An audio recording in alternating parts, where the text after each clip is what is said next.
di mana-mana di seluruh belahan dunia. Jadi semakin banyak dia ngerjain, semakin sering ketemu case yang berat-berat, yang aneh-aneh gitu ya.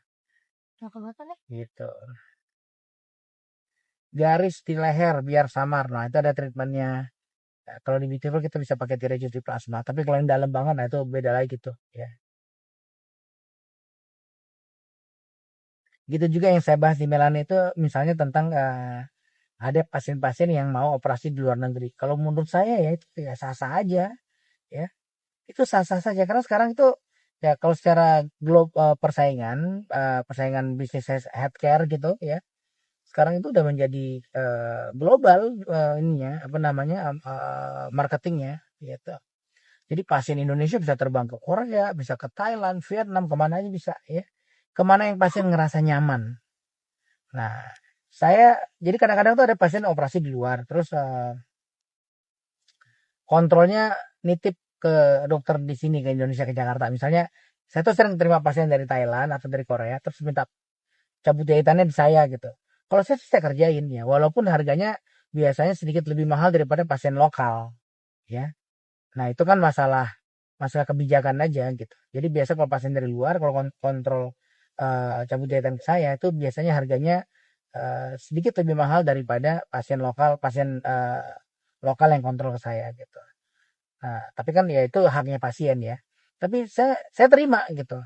Karena ada beberapa teman ya yang nggak mau terima gitu. Ada beberapa teman ngobrol sama saya, oh kalau gue sih nggak mau gitu, karena pasien dari luar biar aja dia kembali keluar gitu. Menurut saya kita nggak perlu menghukum orang lain dengan cara nggak mau nerima ya. Toh kan dia datang bayar juga gitu, bukan gratisan gitu. Lain kalau gratisan gitu, ini kan nggak gratisan juga, dia datang bayar kok gitu. Ya terima aja ya. Tugas kita cuma bantuin cabut jahitan kok, kita pekerjaan kita nyabut jahitan nggak akan mempengaruhi hasil operasinya dia aja. Kalau bagus ya bagus, kalau kurang bagus ya kurang bagus, nggak ada hubungannya. Dan saya biasa selalu berusaha fair gitu ke pasien. Jadi kalau misalnya ada pasien dari Korea, dari Thailand, dari Vietnam yang datang terus mau cabut jahitan di saya kerjain aja. Tapi ya ada costnya yang pasti ya. Kalau ada costnya silahkan cek ke admin kalau begitu lah. Tapi saya terima gitu. Dan saya nggak akan pernah berkomentar. Kadang-kadang pasti suka nanya tuh, dok bagus nggak? Ah, di situ tuh nggak boleh gitu, nggak etis gitu ya. Apalagi kan datang kadang-kadang masih bengkak, masih memar gitu. Saya bilang, aduh, nanti menilai hasil itu tunggu 3-6 bulan dan silahkan nanti untuk apa evaluasi Anda bisa chit chat sama dokternya kan pasti ada dikasih kontak WA dan lain-lain gitu ya. Jadi jangan menggunakan kesempatan tuh buat ngejelek-jelekin orang lain gitu karena kita ngejelekin orang tuh nggak akan membuat kita jadi lebih bagus juga gitu ya nggak sih ya kan kita nggak jadi lebih baik hanya gara-gara orang jelek gitu ya kalau baik baik ya baik bagus ya bagus gitu bukan gara-gara orang kita jelek-jelek itu jelek tuh nih terus lantas kita jadi naik value-nya enggak prosesnya enggak menganut paham begitu. Operasi payudara itu start dari 115 sampai 135 tergantung dari teknik operasinya. Ya, tergantung dari jenis implannya, sorry. Kalau di Thailand ya, di Thailand setahu saya kalau pakai Motiva itu sampai 185 loh, ya. Kalau pakai Motiva. Kalau di center yang proper ya, center yang bagus gitu. Yang jualan murah banget juga ada, tapi ya kita nggak tahu dia ngapain gitu. Tapi saya udah sempat lihat ke beberapa tempat di sana yang memang tempatnya proper, oke banget ya. Dan kerjaannya bagus. Itu di sana tuh Motiva tuh 185 mahal banget sih ya. Nah, tapi kan nggak tahu ya kita ya servicesnya apa aja gitu. Kalau di Beautiful pakai Motiva cuma 135 ya. Dan bulan ini lagi ada diskon 10%. Kalau merek-merek lain sedikit lebih murah tuh sekitar 115 gitu. Itu udah all in ya. Udah obat, udah dapat garment, udah kontrol sampai 6 bulan gitu. Ciri-ciri skin barrier yang sudah membaik, kulitnya lebih lembab, lebih lembut ya, mulai mencerah ya, terus sensitif rasa sensitif nyelekit-nyelekitnya mulai berkurang jauh ya.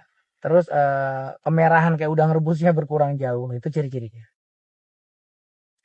Kalau luka jahit membekas hitam bisa hilang nggak sih? Udah coba treatment nggak hilang-hilang di wajah bekasnya. Nah ini good point ya. Bekas luka itu menilainya itu very kompleks. Terdengar sederhana tapi sangat kompleks. Nah idealnya datang diperiksa atau minimal ada foto deh ya. Tapi biasanya luka yang masih kurang dari 6 bulan itu masih berubah tuh, ya. Karena biasa yang Anda lihat di 6 bulan pertama itu namanya parut muda namanya. Immature scar istilahnya, ya. Nah, pada fase immature scar ini parut yang belum matang ini warnanya biasa sedikit lebih kemerahan, lebih nongol, lebih nonjol, gatel, sesekali nyelekit-nyelekit kayak dicubitin semut gitu. Ya nanti dalam 6 sampai 12 bulan pelan-pelan dia akan matang. Begitu matang dia udah pucat, rata gitu, ya. Baru kalau udah matang udah nggak mungkin berubah lagi.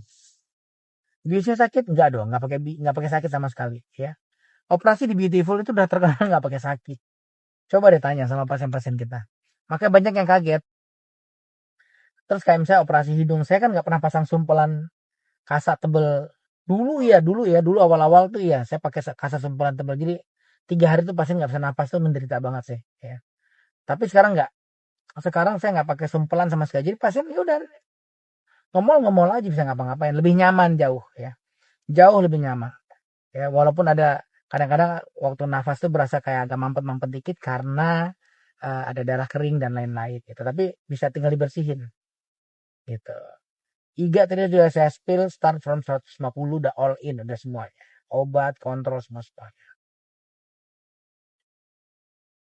Exosom. Exosom itu ya termasuk ilmu baru ya. Ya masih banyak yang harus kita pantau ke depan. Cuma kan karena nggak murah juga ya. Itu kenapa saya belum menjadikan ini sebagai protokol utama di Beautiful. Karena jadi mahal gitu. Dan masalahnya nggak mungkin sekali gitu. Ya. Flek hitam di bawah mata pakai apa dok? Cara murah. Doain aja kalau cara murah. Didoain supaya lekas sembuh. Gitu. Sulit saya berkomentar kalau nggak periksa. Ya. Itu sulit komentar kalau nggak periksa. Jangan-jangan itu bukan flek lagi. Ya. Jangan-jangan bukan flek gitu. Admin Bintaro yang Beautiful lama nih saya aduin ke bosnya. Bos, DM. proses besok DM. ya. Mungkin karena 2 hari ini libur kali ya. Ini kan kita dari hari Minggu, Senin ini kan libur gitu. Ya coba Anda mau kapan datangnya? Mau besok? Ya kalau mau besok datang aja. Saya besok seharian di T-Space Bintaro. Jadi dari jam 9 pagi sampai jam 5 sore. Nah kalau mau konsul paling enak tuh datang pagi deh. Ya datang tuh mulai jam setengah 9 biar registrasi dulu ya. Jam 9 saya biasa udah mulai terima pasien. Nah biasa tuh jam-jam 10 setengah 11 saya udah naik tuh ke atas. Sudah mulai operasi. Nah jadi saya punya waktu sekitar 1,5 jam biasanya pagi buat ngelayanin pasien kontrol dan konsul. Nah datang pagi atau sore sekalian.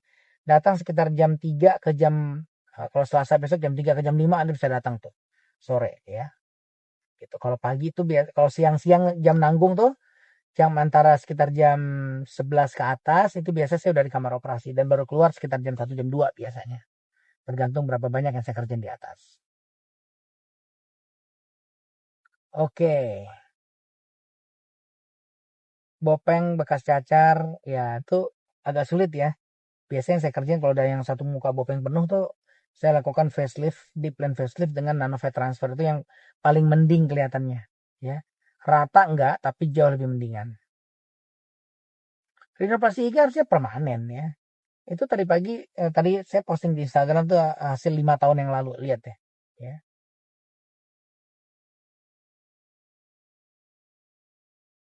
Endolift efek sampingnya udah panjang lah tuh ceritanya ya. Panjang, Bro. Mampir kalau mau tahu. Saya jelasin semuanya nanti. Flek. Nah, ini masih lagi banyak banget, masih heboh banget masalah flek melasma ya. Dengan segala kontradiksi dan ribut-ribut ya. Flek melasma masih masalah utama yang memang kayak kesannya kayak nggak beres-beres gitu ya. Eh, ada mungkin yang sukses, tapi cukup sering kita dengar kasus yang berobat sebentar, 2-3 minggu bagus, minggu keempat kelima tiba-tiba muncul lagi lebih berat gitu ya. Nah, apalagi pada case-case yang memang pemicu flek melasmanya itu case yang over treatment gitu. Nah, karena biasanya pada case yang over treatment yang terjadi itu selalu penipisan skin barrier karena tindakan-tindakan sebelumnya. Yang sialnya tidak disadari bahwasanya tindakan itulah yang menyebabkan fleknya jadi makin banyak gitu. Ya.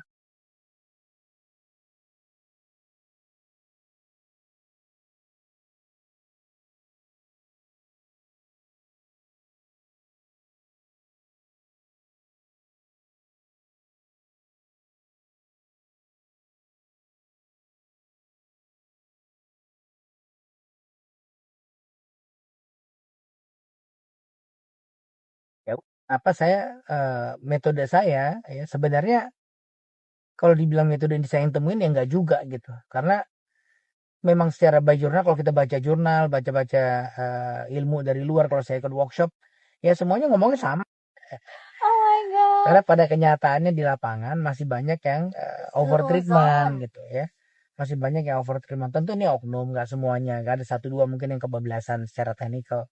Jadi eh, pasien dengan flek yang udah lumayan berat ya gimana itu artinya skin barriernya udah nggak karu-karuan gitu ya udah tipis banget masih dihajar dengan laser peeling dan Si Marsha nggak krim ada kabar alep emang. ya nggak jadi hari besok. Oh, luas. Jadi laser peeling dan krim alep yang menurut analisa saya itu menambah beban dari skin barrier itu sendiri ya makanya setiap habis treatment hilang sebentar nanti tumbuhnya lebih banyak kenapa karena skin barrier lebih lemah gitu ya terus mulai jadi polemik di mana-mana mulai pada bikin konten mereka pada lupa satu hal sih betul tindakan-tindakan itu bagus dan bermanfaat buat rejuvenasi kulit pada kondisi kulit yang sehat ya pada kondisi kulit yang skin barriernya bagus gitu sama seperti kita kan sering ngomong istilah priming sebelum di laser di priming dulu kulitnya gitu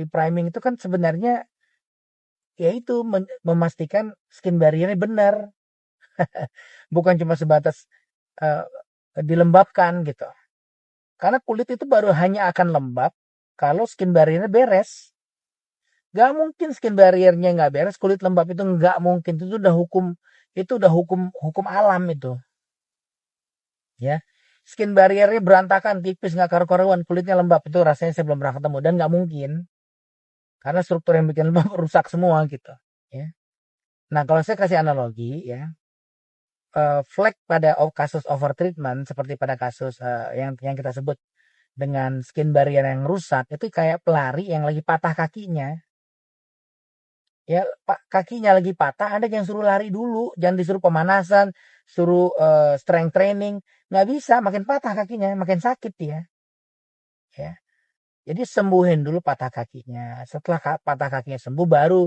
kita hajar lagi dengan training-training yang memperkuat semua struktur-struktur itu ya kan jadi kalau mau dibahas mau dianalogikan misalnya laser itu dengan strength training gitu betul strength training itu bagus jadi waktu saya bilang strength training bisa membuat patah kakinya lebih parah orang pada komplain pada kaki yang patah kalau pada kaki yang sehat mah bagus ya sama dengan flag pada saat lagi flag di mana flag melasma ya pada case over treatment ya pada saat skin barriernya lagi rusak ya terus kita coba lakukan tindakan-tindakan yang dipigmentasi dengan misalnya menggunakan laser, peeling dan krim malam itu yang terjadi skin barriernya benar terjadi dipigmentasi sukses ya depigmentasi sukses buktinya hilang tuh setelah dilakukan tindakan itu tetapi akan muncul lebih buruk lagi kenapa karena skin barriernya ikut ikut rusak secara tidak sengaja kan mana ada sih dokter yang sengaja ngerusak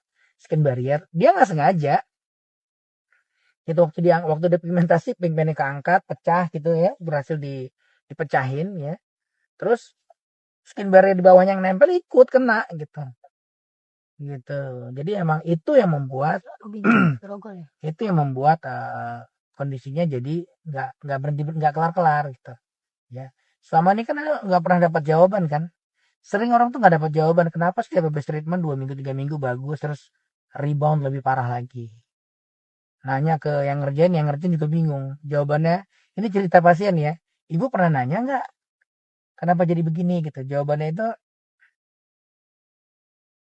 ya saya juga bingung bu gitu tapi melasma emang begini mudah kambuh gitu ya iya mudah kambuhnya itu gara-gara skin barriernya makin rusak makanya kalau yang saya kerjakan ya di Beautiful itu metodenya kan kita perbaiki skin barrier dulu begitu skin barrier beres dia nggak kambuh ya pasien-pasien kita sih alhamdulillah nggak ada yang kambuh cuma memang prosesnya lama nah saya tuh baru minggu kemarin ada satu pasien beliau karena udah biasa di lakukan tindakan seperti laser peeling dan lain-lain jadi pas kemarin udah di plasma sekali begitu kontrol yang kedua nih beliau nanya dok kok nggak ada perubahan nah itu bedanya ya Kalau Anda treatmentnya itu menggunakan metode depigmentasi Bersihin seperti laser peeling dan krim malam ya, Itu betul selimut. habis treatment langsung kelihatan hilang. Dia pikir akan begitu. Enggak, beda, Bu. Jadi yang kita kerjakan ibarat genteng bocor, yang saya benerin itu gentengnya, bukan ngepel lantainya. Nah, flek-flek depigmentasi, flek-flek atau hiperpigmentasi yang terjadi itu ibarat lantai becek nih gara-gara ketumpahan air dari atap.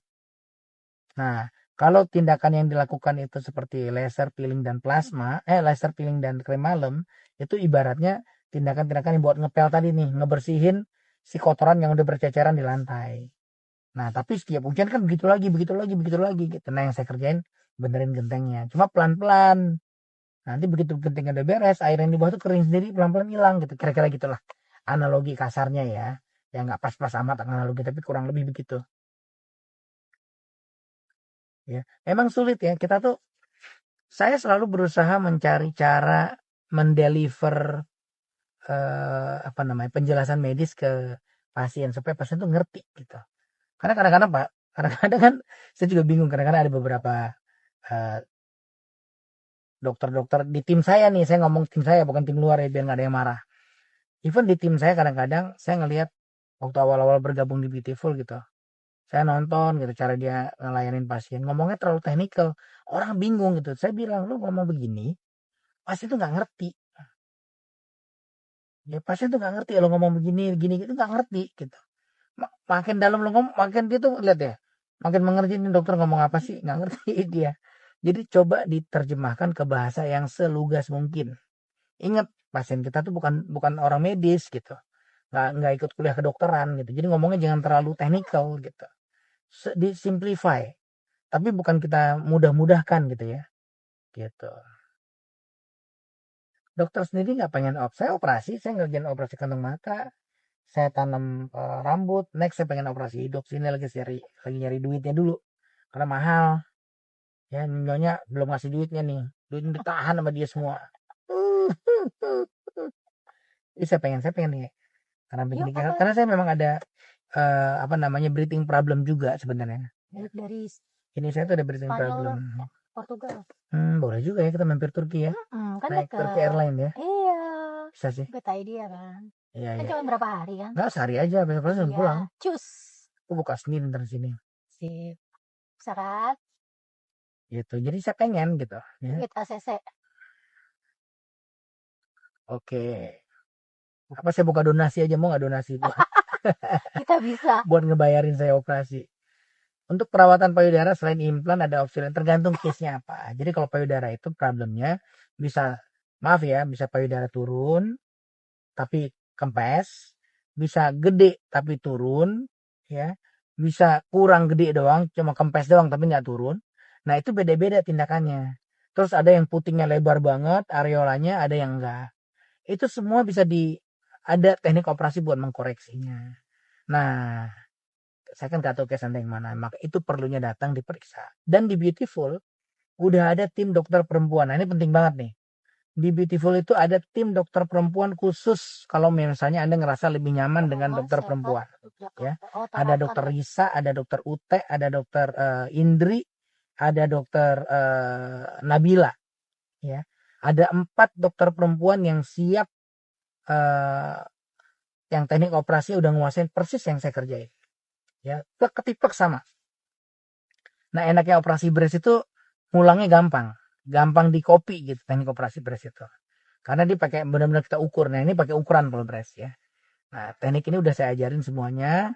Jadi kita udah sama, udah satu nafas nih ya. Jadi buat Anda ibu-ibu yang ngerasa, terutama buat yang berhijab mungkin ya, ngerasa kayak saya lebih nyaman yang megang tuh dokter perempuan ya dok. Ada di Beautiful ada ya. Ada dokter Risa, dokter Nabila, dokter Ute, Ruth ya, dokter Indri gitu. Nah jadi bisa tuh, bisa sama mereka kalau Anda lebih nyaman dengan tim dokter wanita ya. Nah, sama kayak perbaikan pada organ perempuan ya. Misalnya mau labiaplasti, mengencangkan vagina, perbaikan otot-otot vagina, itu ada dokter Indri itu jagonya tuh jago banget tuh ya. Dokter Indri tuh yang kalau di Beautiful yang paling jago ya dia gitu ngerjain begituan tuh. Ya. Saya udah lama banget nggak megang dulu awal-awal saya bikin Beautiful semua saya yang kerjain gitu. Terus sejak dokter Indri masuk dan dia ngambil subspesialis khusus genitalia eksterna, ya udah sekarang semua pasien yang case yang serupa saya minta beliau yang kerjain gitu. Dan hasilnya bagus-bagus ya. Bagus-bagus, teknik operasinya udah advance. Saya rasa jauh lebih advance dari yang saya kerjain dulu gitu. Oke. Oh, breast selain silikon. Ya bisa, sebenarnya bisa. Kalau Anda punya payudara yang cukup besar, bisa pakai jaringan asli, malah cuma diputar doang. Atau pakai fat masih mungkin ya. Ya tergantung case ya, makanya harus datang dulu diperiksa. Kalau nggak diperiksa agak susah. Ngomongnya jadi kayak ngasih kuliah kedokteran, Bu. Kayak kepanjangan ntar ceritanya. Anda bingung nanti. Oke. Revisi rinoplasti tergantung case-nya. Silakan datang. Tadi saya udah sempat singgung ya. Silakan datang, kita harus lihat dulu. Cerita dong gimana PPDS bedah plastik Dwi. Wah, gini. Kalau zaman saya itu zaman paling enak sekolah gitu. Karena guru-guru saya tuh baik-baik semua ya. Ya dulu tuh ada dokter Gentur, ada Prof Haula, ya guru-guru saya tuh. Ada dokter Imam, Prof Teddy, siapa lagi ya? Yang aktif waktu zaman saya sekolah, ya itu sih ya. eh, Guru-guru utamanya itu. Itu baik-baik banget ya. Terus Prof Haula tuh hampir setiap hari malah ya kita makan beliau yang masakin gitu. Sering ditraktir sama konsulen, enak lah, suasana enak gitu. Suasana belajar enak ya, di antara senior junior ada sedikit kencang-kencangan biasa lah, tapi masih dalam tolerable ya, nggak yang aneh-aneh gitu, nggak ada tuh jemput-jemput suami istri dia gitu, atau nganter yang nggak penting, nggak sih, semuanya masih dalam koridor pendidikan gitu. Jadi cukup cukup enak kalau saya bedah plastik di FKW dulu ya. Nah, cuma di luaran kan yang seperti Anda baca di sosmed akhir-akhir ini yang lagi dibongkar sama Pak Menkes kan, itu memang ada yang terjadi gitu. Jadi ya kita sayangkan gitu ya, di beberapa daerah terutama tuh yang ya pokoknya yang udah ada dibaca lah itu memang benar adanya. Yang begitu juga banyak gitu ya. Tapi kalau Anda nanya saya bedah plastik di UI, top ya. Enak banget gitu. Sangat sangat supporting terhadap residen gitu. Muka beruntusan, kulit kering merah, nah itu tanda-tanda apa namanya, skin barrier udah error ya. Silahkan ikutin metode yang udah pernah saya posting kalau memang mau ya. Ya atau paling benar ya mampir klinik, kita kita benerin gitu. Oke. Bedanya Silimet dengan Motiva. Ya satu beda merek, bahannya juga beda, apa namanya, detail produknya juga beda, kekenyalan dan lain-lain beda.